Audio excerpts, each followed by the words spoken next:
So, how was your Halloween? And by that I mean, how much candy did your kid bring home that you were eventually able to commandeer? If you're like me, it usually goes something like this.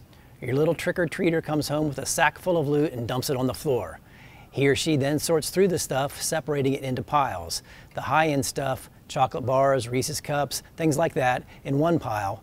Mid-grade stuff, Dum-Dums, Tootsie Rolls, licorice, in a second pile. And the low-end stuff, pretzels, raisins, and other healthy choices in a third pile.